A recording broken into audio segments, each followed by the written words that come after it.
right, well, welcome to our next Intersections interview. I am here with Kay. Say hi, Kay. Hello. And, well, Kay, we're just going to jump right into the questions this morning. So, first of all, you identify sexually as pansexual and queer. So, what do those identities mean to you? For me personally, being pansexual means I'm attracted to people regardless of their gender. So it's something that doesn't have an impact on my potential to be attracted to someone's in a sexual fashion. And queer is along those lines, as well as like also with how I view the term as someone who isn't like straight and cisgender. So queer is just like I find people of all genders attractive. Okay. And you said romantically, you said panromantic and queer. Mm-hmm. So is that similar, or is that? It's similar, yeah. Just instead of being like sexually attracted to people regardless, it's romantic attraction. Okay. So. Okay, but still regardless of gender. Mm-hmm. Okay. Now you said your gender identity is gender fluid, but you put your gender expression as non-binary. So can you kind of explain what those mean? And Sure. Gender fluid is where your gender identity changes over time. It doesn't have to be very quick or rapid. It can be really gradual. For me, I fluctuate between sometimes partially identifying as like more feminine and then identifying with a gender that is neither masculine nor feminine. Is how I change. And for my expression, I like to think I dress in like a more androgynous fashion, mostly because I don't really have the same views of like mainstream society of like what's traditionally feminine attire and what's traditionally like masculine attire. Mm-hmm. So I try to dress in a way that I feel comfortable and I don't know. To me, it's non-binary. Okay, that's very cool. Now, for your relationship orientations, pretty much for all the configurations, ideal and current, you put relationship anarchy. Mm-hmm. So that's a new one to me. So can you explain that? Relationship anarchy is a form of non-monogamy. It's a philosophy of love, where it's to develop relationships without outside rules and labels, and to let a relationship evolve in whatever way feels natural for the people involved in that specific relationship. It also often works on where relationships that have sex and romance are not prioritized over relationships that don't have that in them. And it works with also for a lot of relationship anarchists, and for me personally, there's not a difference between like friendship love and romantic love for me. It's all equal, and just the only outside factor is sexual attraction to someone. So I guess that's how it works for me. I like to have my like relationships and let them just flow where they're gonna go. See what happens. Wow. That actually sounds like a pretty amazing way to live. It's pretty fun. I bet. And it works well for you, I take it. Yeah. I originally identified as polyamorous, but I now mostly identify with relationship anarchy, though there are similarities between the two. So. Yeah, it seems like maybe a form of polyamory with a more specific maybe. Okay. Now, just kind of, you even said something about how that some of this has shifted over time. So can you kind of just tell me the journey that you took to reach the identities that you have today? Sure. The one that took the longest was, or like I was in the most denial about, was my sexual orientation, like romantic one, where like I was subtly and overtly told that the only way you could be was straight. So like I denied my attraction to people who weren't men for a long time until like I couldn't really ignore it anymore, and I felt like I had to say something to someone because I couldn't be in denial for my entire life. So that took a long time.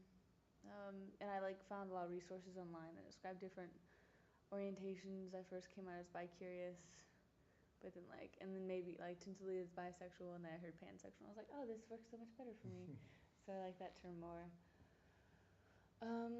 Gender is something I never thought about like exclusively towards. However, I've been thinking more about it, like analyzing how I feel and like finding words again through like research and stuff to describe that feeling. And then I don't know. I've always, for me, a romantic orientation is not a lifestyle. It's something that's innate about you. So for me, with relationship anarchy, I've always had these views towards relationships. I just didn't have a word for it, Right. and I didn't realize people were different than me. So until Huh. like I saw like specific examples of it for like my friends, I've always been told that I treat my friends in ways that like people who are dating are treated because there's not a difference in like my behavior towards them or like my feelings towards people. Hmm. So that took a while, but I always liked I've heard polyamory from like books I read and did more research into it, and when I found relationship anarchy, it perfectly described how I feel about things. So I like it. So it's more, yeah, you didn't, yeah, you just found the word that fits, like pansexual too. yeah. Yeah, definitely. Wow, that's okay. Now, how have all of that, your sexuality, your gender, your relationship orientation, I'm just kind of touch on different ways they've affected you. So first of all, how have they affected you socially? Socially, they've affected me a lot in like how obviously like kind of how I do relationships with people in general. Sure. Because for me, relationship is a term that applies to any interaction you have with someone that like is over a period of time. So they've affected me in like the people and like how I interact with people, like in the same way, and the people I've been attracted to, and like people's also like views of me, because the way I view relationships and like love and attraction is very like mainstream. I've gotten like some negative feedback, but like mostly like positive because of the people I'm around, Hmm. surround myself with. I can see that. How about legally? I haven't really been affected legally besides kind of gender things. It gets interesting with the university where they have the preferred name and pronoun policy. And then but my legal name is Samantha, and having to remember that I have to put that and not just Sam on papers is like tricky to remember to do sometimes. Well, there's the preferred name policy too, but yeah, for legal documents, you Yeah. still have to, yeah, interesting. Um, how about medically, any effect? Not particularly. More like having to do with like being sexually active, just like being aware, because the people I'm sexually active with are also sexually active with other people. So Right. just being conscious of like protection and safe practices and everything. Okay. Any effect professionally? Somewhat. I'm in the Air National Guard, and then the people I work most closely with are very conservative, and I'm not comfortable being out in any fashion really towards them. Hmm. So for me professionally, it means I have to like restrict what I say and how I act around them, and not just because of my sexual, romantic, and relationship orientations, but also like my political views and things like that, and like having to watch what I say and trying not to stand out, even though I already stand out as someone who's different than everyone else there. So So even with the overturning of Don't Ask, Don't Tell, it's still, the culture still affects. yeah, really depends on where you are. I feel like, and the guard has people who stay in a lot longer in the same place. So I feel like people can be more conservative there. And it's not like anything overtly like awful. Like they don't say like homophobic jokes or like use slurs, but just like that feeling of like some comments that are made and things. It's obvious that like the general mindset is very like conservative Republican, and I'm not that at all. Right. So it's like Right. Okay. How about spiritually? spiritually, the thing that affected it most was gender, because I identify as pagan, and I focus a lot towards like the sacred feminine, and I believe in like how everything is connected together, in a cycle and all interlinked. And so that has affected like how a gender fluid, like the different balances in someone of like their energy and spirit has been affected by that. Okay. Any other areas of your life that have been affected? Not particularly. Okay, or No, I anything think else? that covered about it. With social being like a private and like family life kind of thing. Sure, So. sure. Oh, sorry, there was, I missed one. In your families, is there any? My family's an interesting situation because my parents are swingers, but they don't agree with polyamory as a practice because they believe like a romantic relationship should only be between two people, and I don't at all agree with that or agree with their definition of romance. So, but they don't know that I'm non-monogamous in any fashion. I don't really talk to them a whole lot about different aspects of myself. I'm out to them sexual orientation, romantic orientation wise, but they never really want to talk about it or hear about it. They're kind of like, we accept it, but like not really.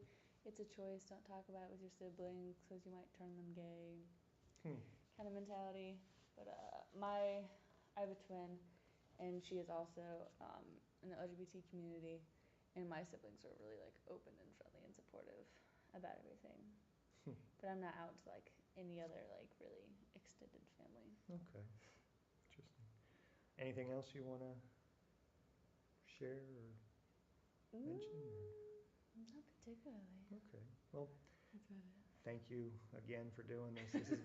This has been great. No problem. It's just, I mean, constant learning experience. I'm enjoying it. I enjoyed it. So, thanks for sharing, and I'm sure I'll Thanks see you. for having me. Sure.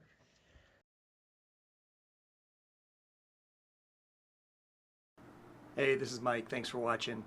If you'd like to see some more videos, we'll be getting them out onto our YouTube channel, and you can also check them out on the Facebook page and our website, intersections.info. If you'd like to be interviewed, there's a link below that'll show you how to go through the process and get in touch with us so we can interview you. If you'd like to help support us financially, we do have a Patreon campaign set up. If you contribute monthly at the bronze level or higher, we'll give you early access to all the videos about 24 hours before everybody else gets to see them, plus some private chats and things like that are available. So check that out, and if you'd like to just make a one-time contribution, we do have a GoFundMe campaign that's out there to try to get some better equipment, things like that. So check us out, and let us know what you think in the comments, and appreciate it. Thanks.